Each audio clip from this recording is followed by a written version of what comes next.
So you're coming in, you're a new marketing leader, and what does your first 60 to 90 days look like at a high level? I think it's a really cool question. So, and also for context for some people, like maybe even if you've been at your company for 2 years, maybe it's a good time to kind of like take a step back and look at it like you're new. And so we'll dive in. I'll let you get started on, and then we'll kind of jump back and forth. Yeah. Oh, that is so great. That is so great. For you guys that are here, I've been at a lot of different types of companies, startups, venture-backed, fast growth, and now the latest company I'm working with, Nextiva Cloud Communication, large company, 1,000+ employees. And I'll tell you that my first 60 to 90 days at each company has been all very different. So I don't know if there's a one size fits all solution, but I see Chris kind of saying, "Yep, that's right. Depends." But like, for example, Nextiva Cloud Communication, tough industry, man. Like we're talking $100 plus cost per click on a lot of keywords. So the first thing that I realized that I needed to do at Nextiva was actually understand the business, like know the industry really well. Like I'm not going to be able to create great content. I'm not going to be able to support sales and drive the right kind of leads if I don't know what the difference is between cloud PBX and hosted VoIP, right? And like it's crazy shit. But now I know a lot about this stuff, right? So you have to learn that, like what kind of buyers are attracted to what kind of keywords, all these sorts of things. So at Nextiva, the first 60 days was really like, the first 30 days was like product training, listening to sales calls, learning the business, and building great rapport with all the people that I'm managing. That was like the first 30 to 60 days there. With Sales Hacker, it was really interesting. I already knew B2B sales really well, so I didn't have much industry like catching up to do, but what I really needed to do actually was understand the audience better. So I spent my first 2 weeks interviewing customers and people who subscribe to our newsletter. That's all I did. And I just had in-person interviews, and I just interviewed them nonstop. Like every day, I just packed my calendar with customer interviews and fans, essentially, members of the community. And when I was at Pipedrive, it was actually very apparent what needed to happen. Like the emergency was, we need to start ranking for shit now. So just start executing. And I was like, all right, yeah, let's just do that. Let's figure out where are the keyword gaps, right? Let's see where competitors are crushing us. Let's figure out why content that we're creating sucks, right? And let's just start fixing it. Let's just get right in there. Like I already know this industry pretty well too. So in short, it all depends. And you kind of sometimes just have a gut feeling of what you should be doing. But there's no one size fits all answer. And with that, I will pause and let Chris react to that. I got a follow up actually. So when you were with Pipedrive and you were asked to just go in and execute straight away, would you do it like that again if you had the choice? It's a really good question. Well, actually, it was interesting because I wasn't as proven as a marketer back then. We're talking about 2016. So because I had such hunger and desire to get in there and just start showing fast results, like I'm hungry. Like I want to show them I can do this shit. So it depends on the frame of mind. Like right now, would I do that? No. Knowing what I know now, no, I wouldn't. But then, yeah. And guys, like to kind of to cap this all off, like I ended up fine. No matter which route I took, I ended up fine. Like that's really what this all comes down to is, I didn't say, okay, I'm going to do customer interviews first here, or I'm just going to listen to sales calls here and I fucked up. Like that's, it really depends on whatever you decide to do, stick with it, go big, and like, just do it good, be thorough. Whatever you decide to do, just do it well. So I'll pause there. Hell yeah. So I'll answer this in a little bit of a different way because I actually do have a framework, having gone into several companies and done this a lot and made quite a few mistakes and learned from them and did some things that I really liked. And so I put together a little bit of a plan. This question was for Jimmy, by the way. And so if he's not on here, I'll make sure he gets it. And so aside from all of the like working with your team and getting to know people, exclude those things. So just focus on your role.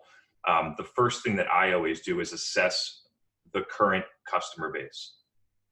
And so when I do that, I'll slice and dice it, try and figure out different ways to segment it. And I'll try and break it up into, whatever amount of subsegments there are. And then I'll pick the ones where we have the top 3. So typically companies will have somewhere like 3 segments if you're selling somewhere, or you'll be able to find something that's unique about a certain percentage of them. And then from there, once they're in the buckets, I will go and visit customers in those buckets, and I will understand them, and I'll try and understand the differences between, if I segmented them in this way, are there differences between them? And then what I'll do is I'll take those exact same groups, but I'll go and talk to people that are non-customers that fall into those groups. And so then you've just talked let's pretend you have 3 segments. Now you've just talked to 5 customers and 5 prospects in non-sales situations. Critical to be in a non-sales situation because you get the truth and people feel comfortable telling you the truth. And then I'll bring that all back. And typically with all of that information, you'll know more than most other people in the marketing department from there. And you might actually have a different opinion or approach than how sales is going to market, for instance. And maybe you have a unique, or you find a place where your product fits so well, everyone's so happy, but sales isn't going after them. And so then you can start to pivot and change your message and different things like that. So those are some of the things, and that process will take you, if you do it really quickly, somewhere between 60 and 90 days. And then once you've gone and talked to those 30 people and you understand the difference between how a customer thinks and a prospect thinks, you're very well equipped to go out and start executing. And you might have to do some things along the way to show results, right? Like run some ads and do some things like that. But I've always found, I was in a startup and was forced to execute at the beginning. And after 3 months of executing, realized that I was driving leads that weren't closing. So I took a step back and I went and did that process. And I learned why the leads weren't closing is because we were going after the wrong segment of customers that didn't see any value. It just happened to be the largest TAM for the sales team. And then you take a step back, you reposition, you refocus, you build the tools and the enablement, and then you go and do comms. So that's the way that I've done it. Like Gaetano said, there's no right or wrong, but I do think that framework can really set a good foundation for you to go out and then go and do communication or comms. Or when you start your podcast, you know 30 people and they know people, and then you can start to get guests. And so for all those reasons, I think that's a really cool way to approach it. Yeah, I like that. I'll add one thing that's actually very important. And this, I do feel, is a consistent thing that you should do no matter what. You need to record where you are today, and then you need to figure out where you need to go. So and you need to do this by marketing channel. If let's say you're going to lead demand generation at a company, you need to know where are you now by channel, by marketing channel. What does baseline performance look like? And then you need to record that and then start looking at what that trend looks like, month over month, right? Quarter over quarter. So for SEO, right? Organic traffic, leads that are attributed to organic sources, keyword rankings for your most important commercial terms. For email, it's going to be the obvious ones. I'm not even going to go through those, right? For SEM and paid ads, you need to be looking at cost per conversion. You need to be looking at total cost of campaigns, right? You need to look at landing page conversion rates. You need to start recording baselines in all these areas of the business. And then 3 months from now, for your SEM, you should be able to see cost per conversion. Is it going down or is it going up? What ad groups are profitable and which are not? Where do we need to cut? Where do we need to double down? SEO, what's working, what's not? Are we ranking better for our money terms or worse? Is total keyword growth going up or down? Out of those total organic keywords, how does it break down from branded versus non-branded? Mobile, what the hell is happening there, right? Like there's like Google now indexes mobile first. They don't even care about what your desktop content rendering is like. If it doesn't render well on mobile, you're fucked. So that might be changing. You need to really get into the weeds in all these areas of the business from the marketing side and know what's going on under the hood. And you need to be able to, for not just to cover your own ass, but to cover the ass of your team, right? And if shit's broken, you need to start figuring out why. So I'll pause there and kind of leave it there because I feel like Chris is itching at the head of stuff. There's questions coming through, and I'm itching to answer them. So I'm cool to jump in if you are. By the way, anyone that's new, you can feel free to drop a question in the chat. We are just going to roll through them and get to as many as we can. So let's do it. The first one is from Lori. Lori, I can read it or you can ask it, whichever you prefer. Yeah, I was just curious. You have a lot of great content out there, Chris, and I noticed that none of it is shared on Refine Labs. So I was just curious if there was a strategy behind that. So the short answer is the company page LinkedIn, I think, is something that we really want to figure out because I haven't seen anyone figure it out, right? Like even really big brands cannot seem to produce content and get the engagement at the level of personal profiles. We've made a strategic choice to focus through my profile for a couple of core reasons. The first one is that I believe the algorithm over-indexes personal profiles over company pages. I don't know that for sure. That's just a feeling. The second one is that unlike personal pages, company pages, you can invite people to connect, and therefore it's harder to create an audience. And when it's harder to create an audience, it's hard to get people to see your content, and the people that see your content then amplify it to other people, and it gets the snowball rolling so you can grow fast. And those are the two. And so we are working to figure out, and we'll probably be launching this in May because we have a boatload of really great archived content that we've created. And we're going to start to go hard and try and figure that out in the hopes that eventually Salesforce or HubSpot or somebody needs some help with it and we can help them. I think you can invite people to your company page now. I've been invited a few times in the last week. Yeah, you can. You get up to like 25 per day. Maybe we'll work on that. But if they say no, you can't invite them again. Apparently, Yeah. It's a very like you only get 25, and it better be the right people because if you get bad response, I think they kill it. You also have to be an admin on that page. I get them quite a bit, and I don't think I've accepted one of them. They do arrive out of the blue. They don't feel right yet, anyway. G, you got any extra thoughts on that one? Yeah, I mean, I get invited to follow company pages, and I thought it was quite kind of just strange. And what I actually ended up doing was going to my LinkedIn settings and turning off that capability. So there's a toggle on and off switch to where you can say, I do not want companies to send me requests to follow their page. You know, if I want to, exactly, David. Yeah. So if I want to follow a company page, it's because I really like that company. I don't want to be invited by some no-name company that I never heard of before to follow them for what? Like, if you are a representative of a company, right? Let's say like, I don't know, let's say like, let's use Nextiva as an example, the company I work for, right? Like I tag the company page every so often in my posts.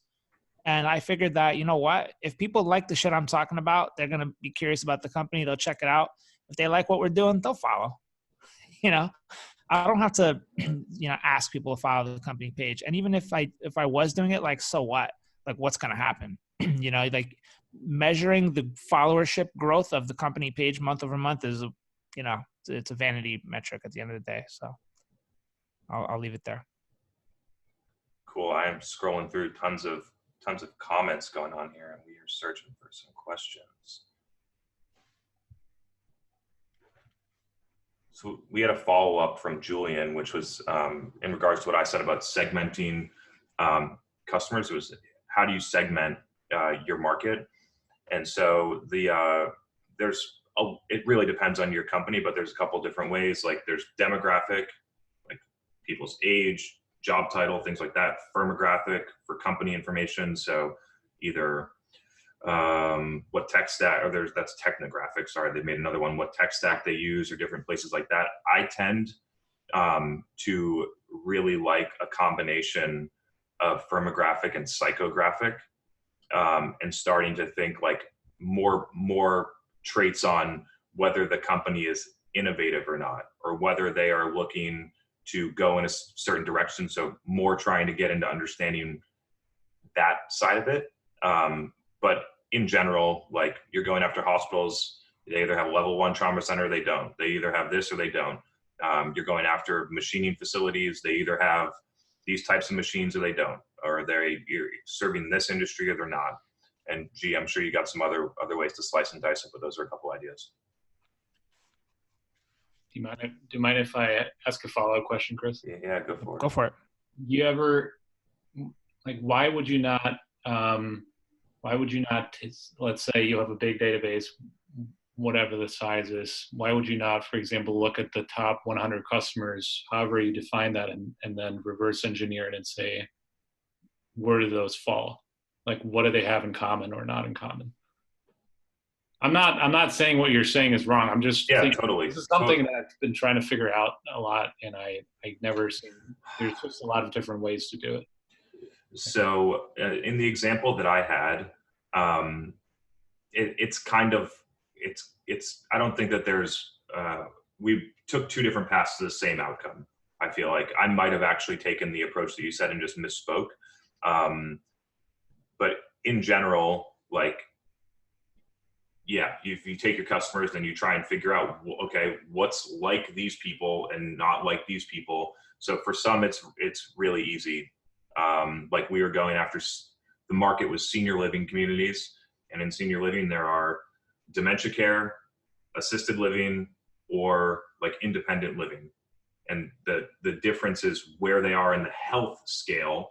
And the biggest market was independent living. However, what I discovered is that the product was mainly being used for people with dementia. But we didn't recognize, the company hadn't recognized that when I was there. And so then I had to figure out, okay, which of these facilities treat people with dementia? And it ended up being two of the segments. So I think it's more just look at the data and follow it. And typically you'll find consistencies. Makes sense. Sometimes it's obvious, sometimes it's a little not so obvious. Thank you. Hey, Chris, I have time for one more, and then let's do it. I'm going to pass the mic to Joshua Giardino. He'll fill in for me because so for everyone on the call, so I'm on the East Coast. My company's on the West Coast, and there is a 5 o'clock meeting that I need to go to, which is 8 o'clock my time in 10 minutes. So I only have time for one more, and then Joshua Giardino is going to take over for me. But I'll be back next week, and my bad that I got to bounce. Mm-hmm. So here's kind of like like an interesting one. I think the market is different, but I think the principles apply. So the question is whether to consider Facebook or Google. It's a K-8 accelerated learning business with 2 brick and mortar shops, and it has an online learning program. They've grown by referrals so far. Do you start with high intent on Google and compete with national businesses, or go Facebook to start? Man, that is so tough. All right. So I'm going to just flat out admit that I don't have experience with like brick and mortar businesses. So I really don't know the answer to this one, actually. My whole life has been like, I've never done localized marketing. It's really hard. Like I never had to do local SEO before. I never had to do local like Google ads to try and get people to come to my store. I can't imagine it's easy, and I don't really have an answer. Like Joshua would probably be a great one to fill in on that. He knows more about this than I do. So maybe Chris, I'll pass to you, and like let Josh take it over. So what I would do is I would win on Google organic. I would not pay for ads there. There's only probably 3 daycares in that area. And so I'd win on those terms. I would have the Google My Business listing. I would have great reviews. I would win on Yelp or whatever review sites are used for that segment. And then I would pick a 15-mile radius on Facebook and Instagram ads around my store. I would target people that have kids that are a certain age. You can do that. I might pick one other. I might go after just moms or just dads and put 2 different types of creative across those things. And I might try to have the conversion point be that they follow the page in the ad with the hopes of building a local community and put out content organic over time. You don't have in a local, it's nice because you can almost use ads to drive people into an organic flow. You can do that in general, but I love the idea that you pretty much know who can buy and who can't based on the proximity they have from your shop. So that's how I would do it. Love that. All right, guys. Thanks. And I'll see you next time. Everybody have a great evening. Good to see you, man. We'll see you next time. All right. Bye. How am I going to get Josh in here? I'm here, Chris. Can you hear me? What's up? What's up? Not much. How are you? Good. Welcome to to be a guest on Demand Gen Live. It's a pleasure. Thank you. Questions coming through. Feel free to drop questions in. Got a lot of comments here. Okay, so Trent, I could spend forever on this question. Why don't you go ahead and ask it? Yeah. So content distribution, paid and organic. I know, like, I blow up your comments on this all the time, and I know, like, a lot of people view content distribution. We were just talking about it, like personal profile versus company profile.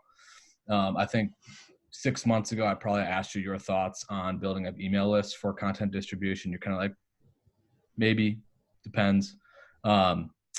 So I know, like, from like a content promotion standpoint, like, absolutely paid acquisition is the way to go. But outside of, like, those methods, what else are you doing for distribution for yourself, for clients, that sort of thing? Yeah, so the way that I approach marketing is very different in whether you're marketing a service or a product. The reason being is that I think that there's a much higher level of trust needed when selling a professional service as opposed to a product. And therefore, I spend much more of my time selling my service organic as opposed to paid. I don't see running Facebook ads for this to work in the level that I want it to. And so we'll focus on product for the sake of this conversation. Then I'm happy to answer any follow-ups about what we're doing. So from a product standpoint, paid distribution of content, depending on the channel, is the #1 way. The reason being is that it guarantees delivery even when you don't have an audience. And so that's the big one. So, like, for instance, like 4 years ago, I was selling a medical device into ER emergency rooms, and we would run paid to these different types of segments to deliver content. And there's a feature in Facebook where if someone likes your content, you can then invite them to like your page. And just through paid, I was able to amass 20,000 followers inside of my audience. And then the organic reach disappeared on Facebook, so it didn't really matter. But that's one place.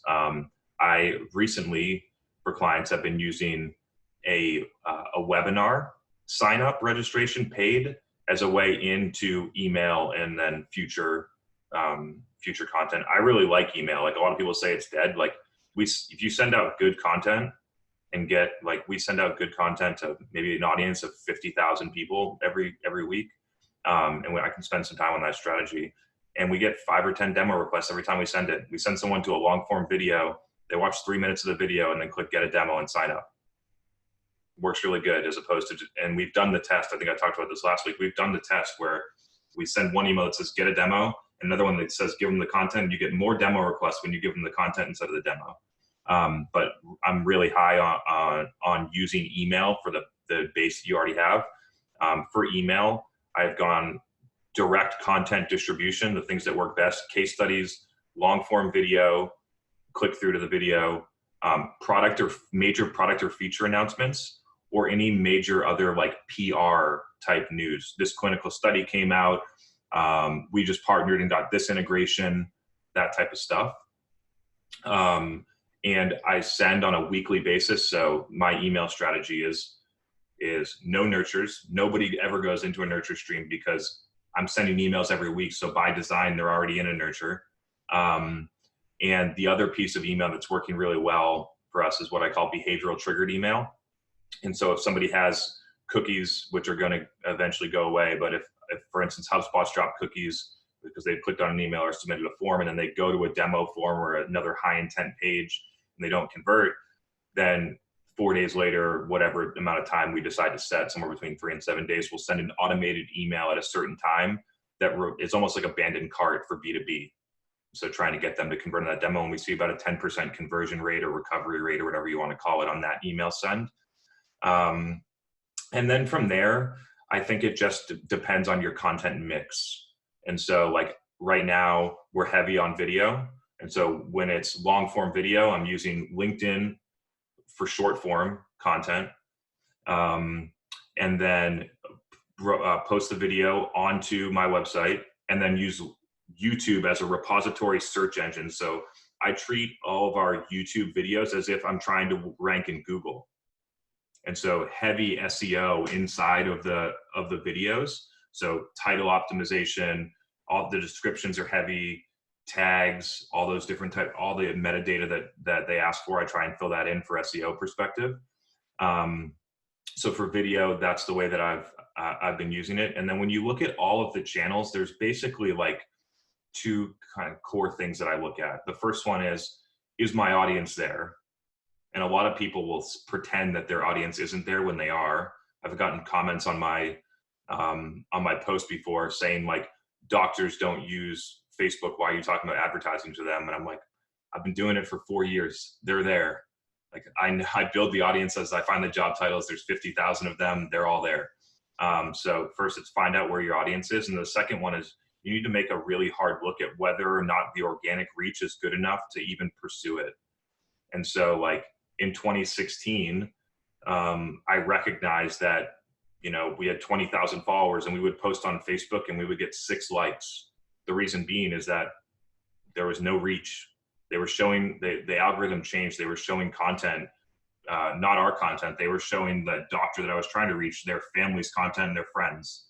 And so we weren't able to, so that like a lot of people I watch still post organic Facebook and get somewhere between 6 and 50 views for their 10,000 followers. And it's just a waste of time. So the next thing is trying to recognize what platform is there an upside. Right now, like if you assess it, I would say that LinkedIn is the upside for B2B, and TikTok clearly is the upside for B2C. Instagram is on the way down. Before I did this, I posted content on Instagram every day.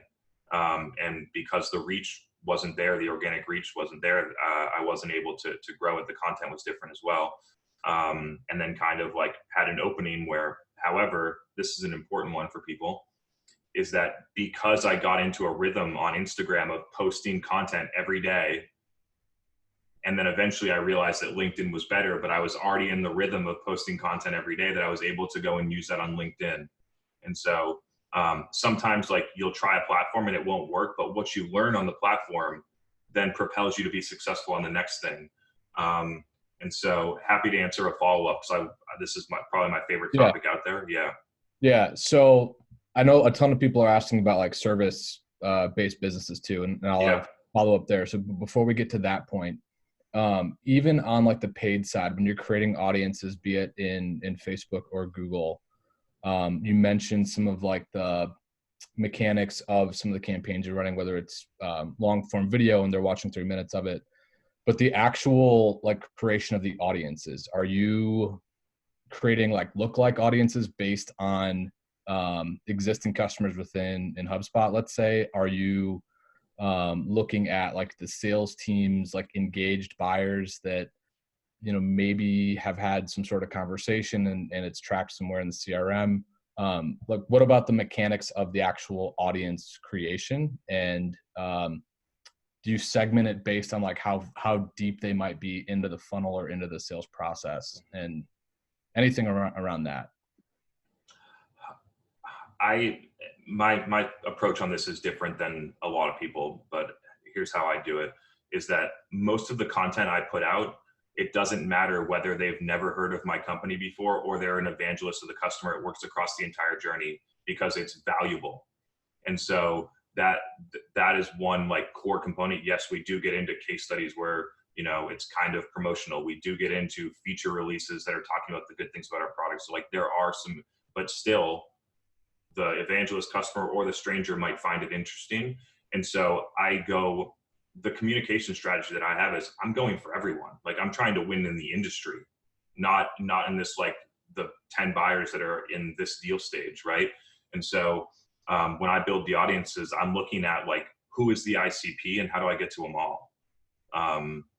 And we do, a lot of people will disagree with this, but we don't use a lot of retargeting for that reason. It's because I'm putting out content so frequently and to everybody, and I know how to get it where it's a reasonable price, that I don't need to retarget the 1,000 people to hit my site because they're already in a campaign flow of getting some type of content already.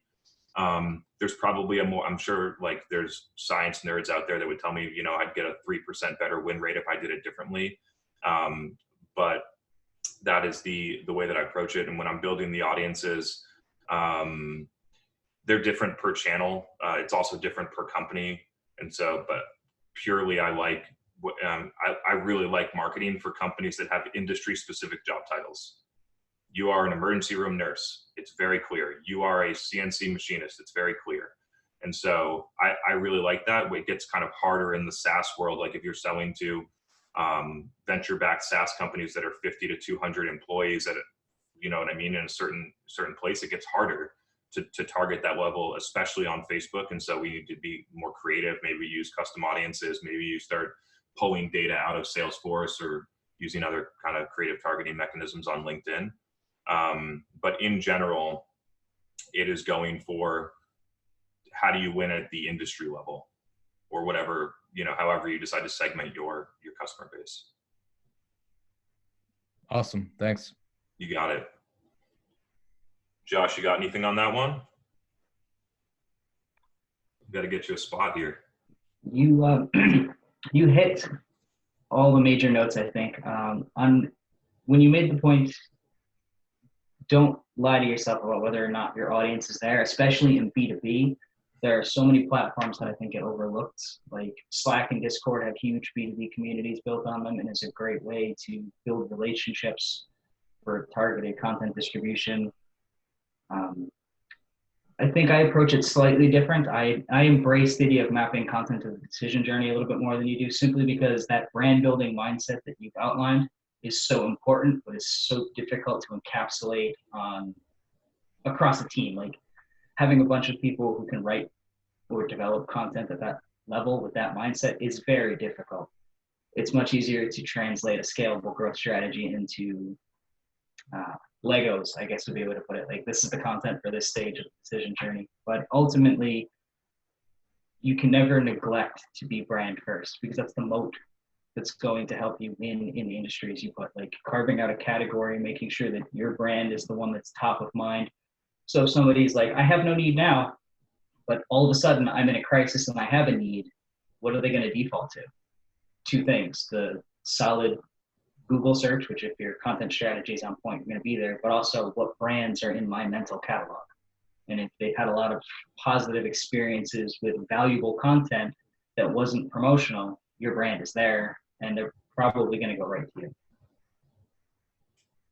Right on. So we have gotten 1 million requests for the same content distribution answer for service-based businesses.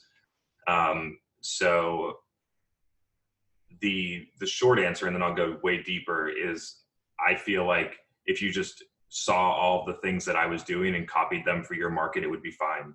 I feel like I've tested a lot of different things, and I feel like I know what works, and it depends on a couple of things. Is where you're at in the company life cycle and how much you want to grow. It really comes down, are you trying to make 200 grand and be a consultant and live a nice life and, you know, work healthy hours, or are you trying to build a $10 or $20 million business? And so, and the difference in that is essentially how much you invest into it. Number one right now is for certain LinkedIn.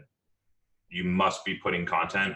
Ideally, I would say I'm trying to get there. I talk about it a lot, still haven't gotten there, but 3 posts a day is the target. 3 posts every day, 7 days a week is the target. My team's working hard to get there. We are not there yet, but there's so much reach as I put more content out. It continues to grow. We are not, a lot of people are talking about they push back on that reason for a couple things. One is that they feel like if they post twice, then the first post will get deprioritized or lower reach. I've tested that. Do not experience that phenomenon as long as you wait up to 4 hours between posts, something like that. And the second one is that you'll start to experience audience fatigue. Like people will see you so much that that they start to tune you out. And I haven't hit that point either. And I've gone through little streaks where I post 2 or 3 times a day for a short period of time, and didn't experience anything like that. And what I find is that the engagement, as you start to feed the algorithm like kind of feeds you back. And so when I make more comments and I have more things, like you start to build, I like to call it a snowball effect, because as this ball starts rolling down the hill, it goes faster. And so LinkedIn content every day, number one, figure it out. I believe that video is the way to go, because you're selling a service and people need to trust you, and people trust you a lot more when they see you as opposed to when they read your words. It really helps to demonstrate expertise.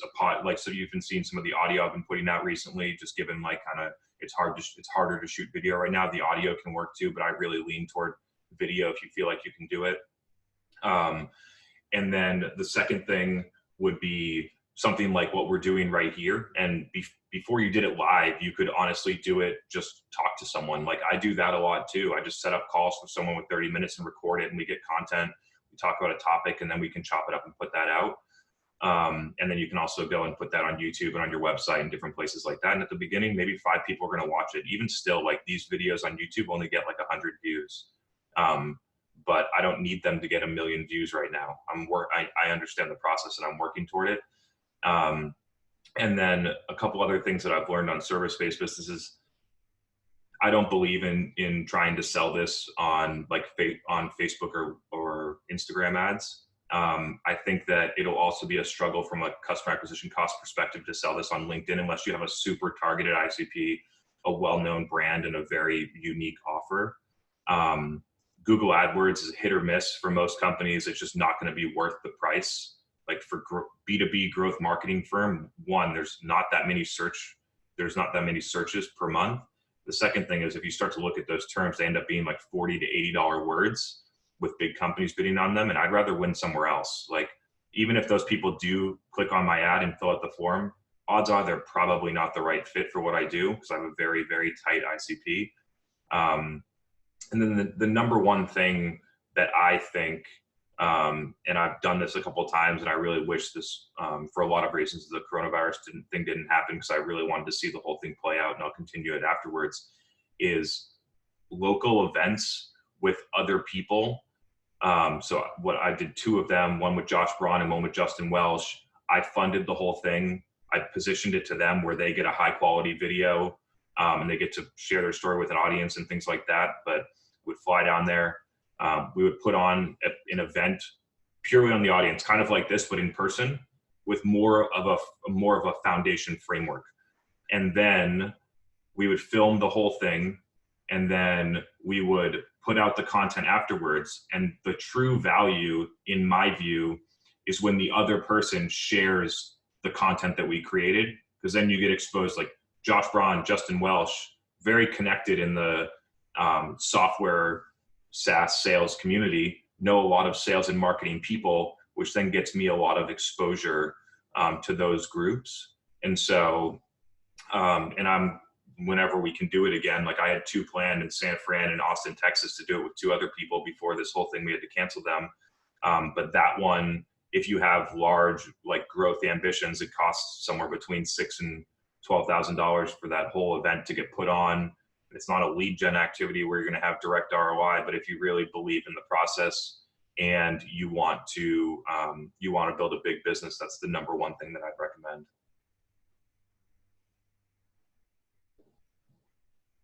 I think a lot of the success there happens because you've got a great audience who is active and on LinkedIn.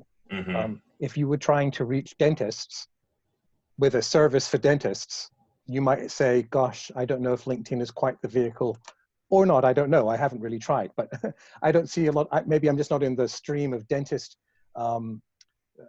postings and so on. But by virtue of the service that you are offering, and it seems that the user base of LinkedIn who are active are very are closely aligned to the kinds of things that you provide. So LinkedIn definitely is a great place, and everything you've described, I think, is spot on. But the point you were making about where is your audience, that's key to the success there. And you make a really good point there, as I like kind of unwind it, is that try to win online, which then empowers you offline, which is an interesting thing to think about. Like, I would have never been able to do that event with Justin or have 40 people show up if I hadn't already gotten things built online. So that's another kind of like takeaway there. Thank you for that. Josh, what you got on that one? Any service wisdom to drop? First and foremost, it definitely goes back to knowing your ideal customer. Service marketing is going to be highly contingent on the type of service. For example, dentists, doctors, and lawyers have one set of urgency to the problem they solve. Plumbers have another. Marketing consultants have yet another. So understanding your audience and how often do they have the problem that you solve? How aware are they of that problem? How urgent is that problem to them? And how interested are they in solving it before it comes urgent? So are they doing a lot of research, or is this I'm not going to deal with it until I have the problem, and then there's a couple of go-to channels that I'm going to go to try to solve that problem? In which case, you've either got narrow options because of your service, you have to kind of saturate and win there, or you get to take a much longer brand building approach, as Chris is outlining and advocating. So, I mean, out of the box, like a lawn care company, something that's a hyper-local service that's got a low level of urgency and interest. Like, I'm not going to spend a super ton of time researching who's going to cut my grass. But if you've got a ton of beautiful pictures on Instagram and Pinterest that come up when I'm searching around, obviously I'm going to be drawn to that. I'm going to be attracted to that. And everything I care about is right there for me to learn from. What's the quality of your work and your service offering? How happy are your customers? Doctors and lawyers, it's a much different approach. Marketing consultants both have it the easiest and the hardest in that we have so many options, but our industry has low trust and high cost. So Chris advocates exactly what you would need to do in these, but doctors and lawyers, I think, need a similar approach, a high touch, high authority, high trust approach, which is being out there and being ready to answer questions and creating content that's proactive, because people are going to spend time researching like legal issues or medical issues long before they actually have these issues and go to a doctor about them. So it's all about your customer. What problem do you solve for them? How urgent and how much time do they invest in solving that problem? And then what are their content consumption patterns and habits? If your ideal customer is older, obviously some of these newfangled channels like Instagram and TikTok are not the way to go. So tactics are high. Go ahead, sorry, Chris. No, sorry, I was just going to add something, is that in whatever you're selling, you can either try and win the game once someone realizes they need something like you, or you can win the game far before they realize they need you.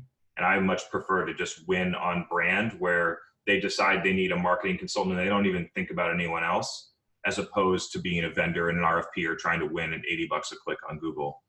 Well said. Well said. We are jumping. Evan's got a great question here. Evan, do you want to, you still on? You want to ask it? Hey, I'm still here. Which one? I actually wrote in a couple. Like, what are best practices with LinkedIn ads for B2B? I love that one. Let's go there.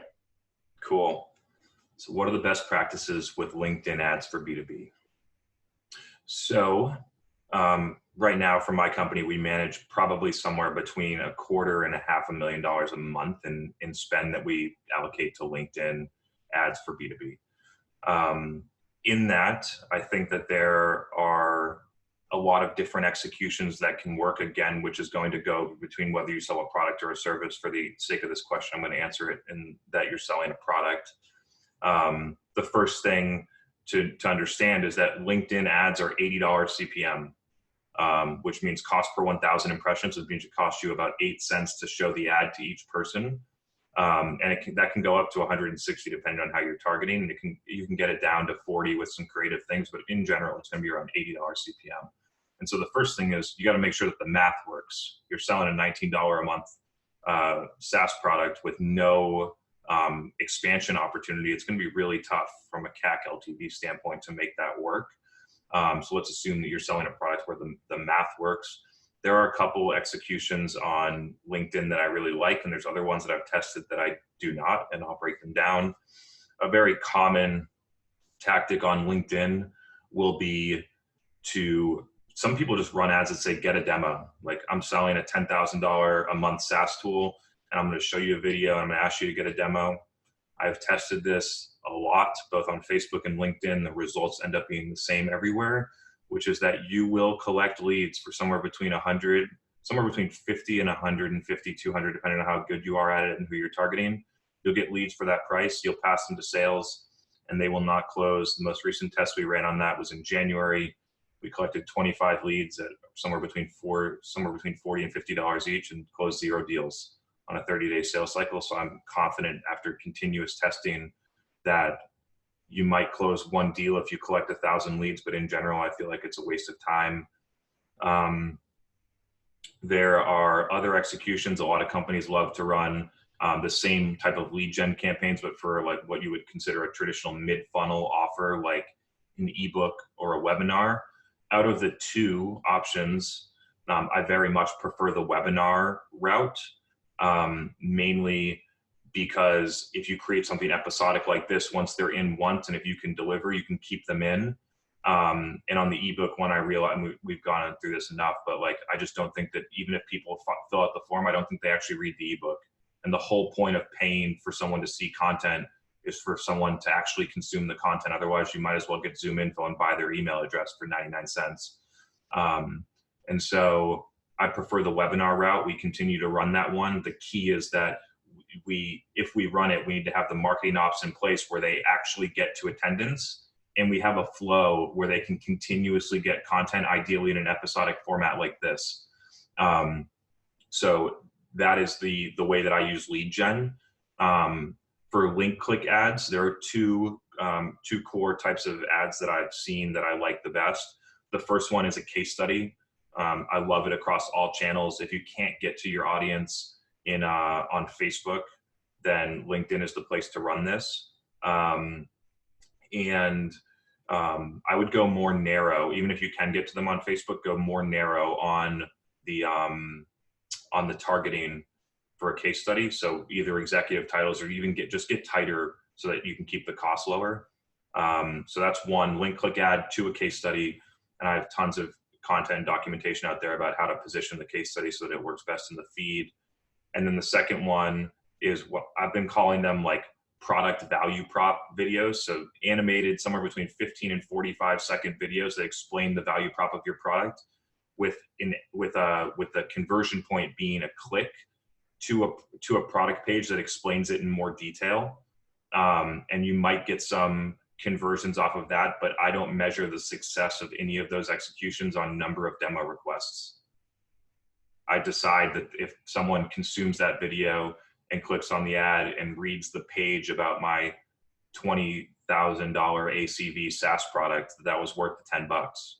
And I just make that choice black and white. I've found that if you drive people to a conversion, especially on social, they're on mobile, you'll collect them, but I think in general, it's going to waste a lot of your sales team's time. And I prefer to, when I pass leads to sales for a completely different reason, but I have a very high degree of probability that they're going to close to revenue, and I feel good about that pass. Because over time, if you keep sending them junk, you really will have some issues with sales marketing alignment. And so the best conversion point that I've found for most high ACV SaaS products is a desktop conversion through either organic traffic or direct traffic. And so I design all of my multi-channel campaigns around someone ending up at that conversion point because I know it has the highest degree to close. That is B2B LinkedIn ads. Let me just, do you mind if I dive in a bit more on that? A bit more tactical? Yeah. Do you end up selecting people who fall into the selection set, if you will, of who you would advertise by their skills, by their various types of demographics that you're able to select based upon? Do you do things by group membership anymore? Of course, groups are no longer very interesting, but people historically would have been members of groups, even though they've been deprecated within. Or what other approaches are you using to select who is in and who is out, to kind of quote Serge Gainsbourg in English? Yeah, the short answer is it really depends on the targeting. We test skills. One skill that I really like recently is if you sell a SaaS tool, if somebody has the skill of your competitor, that one's been really interesting. In general, I really like job title targeting, and then layer on either industry, company size, skill, or interest on top of that. Those are kind of like the main ones that I go to. I've definitely used skills of ancillary products, that kind of like if you have toothpaste, you need a toothbrush, right? So, and kind of like, I'm forgetting the marketing term for the word, but linked products, and also competitive products, of course, as well. Right on. Josh? That was a good question. Thank you. It's a very good question. I would have to say you hit all the best practices. I would be contrarian onto the best practice for LinkedIn ads is to not use them. There's so much more value on that platform for organic that, like, cost to benefit, as you've noted, the CPM is high, the return rate is low. If your deal cycle is long, the intent is off. So it's like, go to them if you absolutely have to, but it should not be your first move on the LinkedIn platform. You should really consider that to be an organic channel and invest in it in that way. And so ahead, I totally agree with you. The irony is, of course, I get more pickup from my posts than my company. LinkedIn seems to be working well as far as individuals who are the faces of their business, if you will. And because that seems to be taking off. But if I was to be if my company was to be putting out the same content, seemingly, I'm not getting the same pickup. And I don't know, perhaps I'm just not doing it so well with the company as I'm doing it myself. And I don't think that I'm doing it all that brilliantly myself. But maybe others have got some comments on this, and I'll mute myself and just see what other people say. I believe it's a pattern of content consumption. It's behaviors of the platform. The users are there to interact with other users professionally. Some brands have enough of a personality of their own, but it's rare. A few things you've noted, it's mostly individuals interacting with individuals. Yeah, I mean, credit where credit is due. Chris, you do a brilliant job of being the face of your business, representing ideas. I think the comments you made about video and seeing and trust in the provider of the service, if you're trying to market a service, I think is spot on, and you exemplify that with what you do and the content you create. And I think if I wanted to try and offer a service to programmers to help build out their applications, I would want to have someone who's as credible representing my service as you do. It's a different kind of job, though. Sometimes I don't have a good personality who can deliver that content, who is as confident and well-spoken in delivering that evangelical kind of approach. So again, I'm going to try and mute myself. I don't want to be taking up too much airtime. Hey, Chris, I have something to contribute on this that may be interesting. So I'm in healthcare, which I know is a niche focus, but something that we've done that has worked quite well recently with medical device companies is, I think you're right, David, there tends to be a key spokesperson. Rarely is it ever somebody in the C-suite, at least in the healthcare side of the house. But it's typically somebody, VP or regional, somebody in product marketing. We've had really good success, while it seems a little bit duplicative and redundant, we've developed content, all forms of content. We have then we've given that to the company, and we basically do timed releases daily. So what we found is that there is a local virtual amplification. So what I mean by that is that from a company page, which I agree is rarely listened to or engaged with, key leaders, and then it's disseminated through the sales ranks. I think, Chris, one of the things that Chris said, which was really interesting, was that when you double down on brand awareness, there is subconscious consideration of products, which then can lead to these micro events or virtual. So if you can imagine a large sales force of, let's say, 150, they're all putting out the same message on the same day, and there tends to be a little bit of synergy. And then what we've learned is that there were many people that kind of had hidden talents. They just didn't know they had a voice, but through this approved content, they now have a micro voice which can be amplified. And that technique's worked out quite well. Fantastic. Yeah. I mean, I love the organic approach on LinkedIn. I have since 2015 done it this way, which I think a lot of companies need to use ads for one of two reasons. One is that they just have a lot of budget and they want to grow. The second one I think is more interesting is that they don't know how to produce content that works organically. And so what I've done is I use paid to accelerate the process to organic, if that makes sense. And so when you're starting at zero, like using paid to get to 5,000 followers is probably a good idea. And then at some point you get to a place where you might not need to use the paid anymore. But in general, when you're looking at whether to decide paid or organic, in my view, it's just whether or not it's worth whatever the cost is. Is someone seeing your video and watching the whole thing worth 3 cents? And then you can make that decision. Because if you go organic, it's going to take longer, and I think about it as guaranteed delivery of content. So if I'm trying to hit an entire market, I have two ways to do it. I can build it piece by piece, which I think you should be doing anyway. But you can also say, okay, in the next 24 hours, I'm going to be able to hit 90% of the market with this piece of content. And so I think that there's places for both. I agree that there's a lot of kind of like a decision tree that needs to be made on which one you use and when. Josh is saying paid is like a drug. Companies get addicted to it. I agree, but I also know that when we were running paid Facebook in 2015, and the same, if LinkedIn ever gets their CPMs down, the same thing will happen on LinkedIn. Is that we were the only thing that the entire market that we were going after saw. None of our other competitors or ancillary products or anything.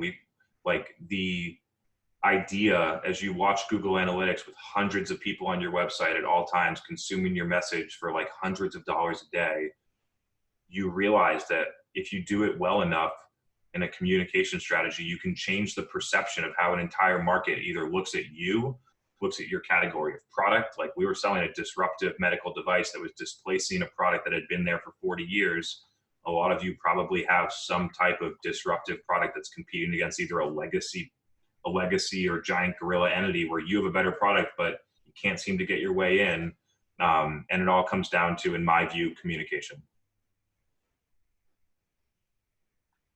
Well said. The idea of paid, first and foremost, sometimes it's just the option because of it being stage appropriate to the company. Or I've seen the opposite problem, which is just, hey, we have money, let's throw it at something. Paid makes sense, let's do it. Which is why I like to emphasize the contrarian position for certain platforms, because as you've noted, sometimes organic isn't ready, but paid can be a quick fix that prevents the team from ever growing beyond that quick fix. Another way to look at it is behavioral economics. Sometimes paid done well needs a lot of the same support that organic does. So on that journey to doing paid well, they're going to discover that the cost benefit stops making sense, the shift. And so, as you said, it can be a shortcut to getting towards organic, but also the opposite side, that brand mentality where saturation is a brand building exercise, being seen everywhere or being the only thing seen to keep your competition from taking those slots is also an undervalued and underappreciated strategy, especially if you're trying to be a champion or even a challenger to an existing champion brand. I don't know how the breakdown of the audience, how many people get to experience that, because smaller companies don't think in that way, but they need to. And larger companies lose sight of that and often forget that they need to think like that. You're always a challenger, even when you're a champion.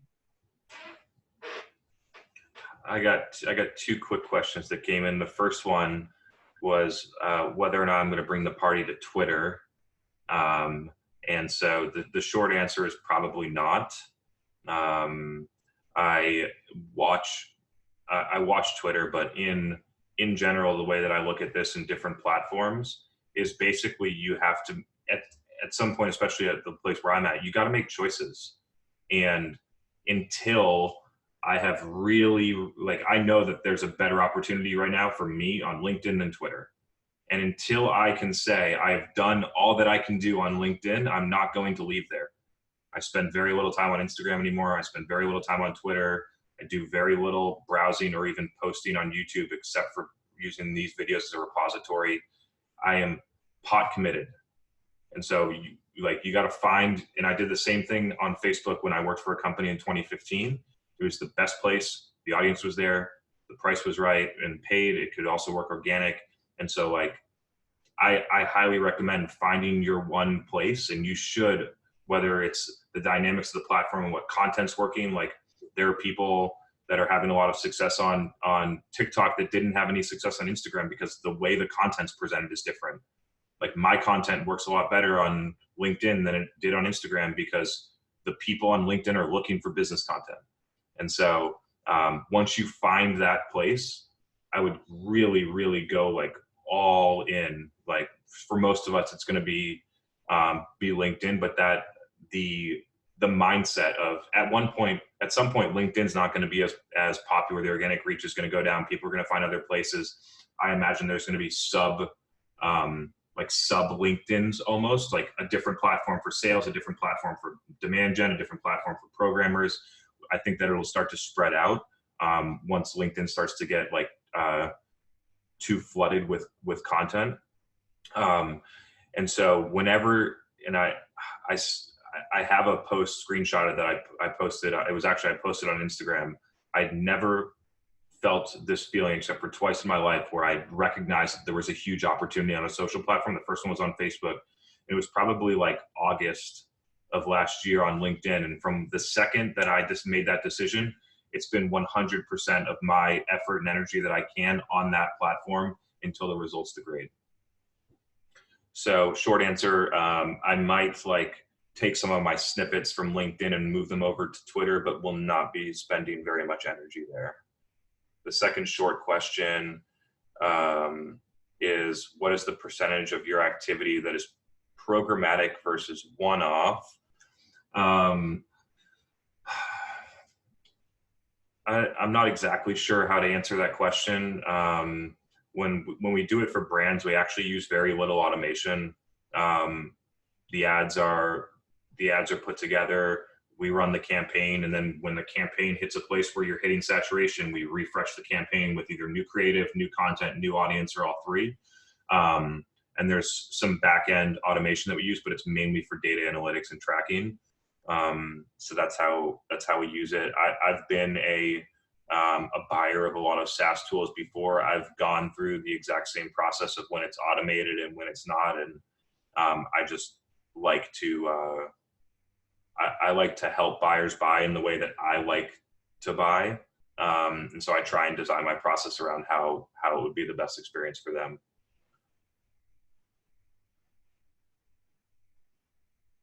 Josh, we got, I think you're tagging me here. We have great insight it's not just, is my audience here? It's, can I succeed here based on my current resources? You want to break that down a little bit further? Sure. You were mentioning how certain types of content play well on different channels, and how you weren't going to move to Twitter until you were 100% you had nailed things on LinkedIn because the value of the opportunity was right. Suggests that it's not just is the platform right, but also is the value of the platform right for your team, because obviously it's going to work for one team is not necessarily going to work for another due to skill gaps. And it sounds like you honed in on that precisely, like based on what I know I'm good at, the messaging I've been able to come up with, this is where that content needs to live and go, because that's where it's going to succeed. So it was worth highlighting because it's another mindset that's overlooked. It's like, yeah, we can do all these things, but which one shouldn't we do? And why shouldn't we do them? Resource allocation. Please. Go ahead. Oh, sorry. That was. Yeah, I interrupted you. I'm sorry. Resource allocation is often overlooked in favor of trying to fill a quota, but you'll succeed more by making sure that you're allocating resources properly. You'll hit your quota correctly because you'll maintain quality and scalability rather than burning budget and trying to deconstruct didn't work later. And the challenge that I see a lot of companies and people face for that matter is that they try and do 6 platforms and they do them all poorly to mediocre instead of just doing one good. Exactly. And so that's another reason, especially as you start to really, if you start to really be a practitioner and understand the dynamics of the platform, like really get in there, some really special stuff can happen.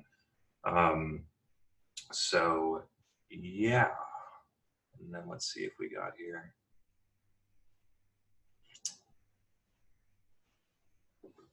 It looks like the stream is coming to a close. I'm just seeing a couple of the comments coming here. And so I think here's where I want to end is when it's really funny for me to like say this, but it was less than 12 months ago where I was browsing LinkedIn and at some point said to myself that there's a ton of marketing consultants out there. They must be smarter than me. Nobody must care what I think about. I really did.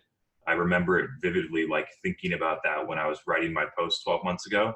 And so the point of me saying that is like, we all have something special to share. We all have knowledge that only you have. We all see the world a different way.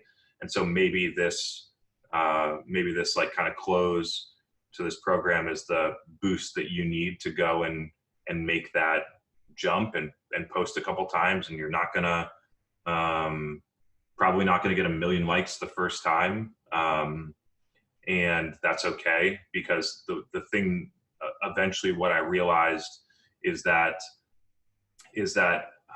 there's a book that Seth Godin wrote that I really like. It was super inspiring. I read it around the time that I was telling myself that, which is basically that I'm making this like art for people, and how they respond is just feedback. It's not that I'm bad, it's that whatever I produced wasn't right. And so I changed my mindset to knowing that when people tell me it's not good, it means that I need to change the color or do something a little bit different, which just gave me like a different frame of mind about thinking about when I post and got 3 likes, why it was okay, because 3 people liked it.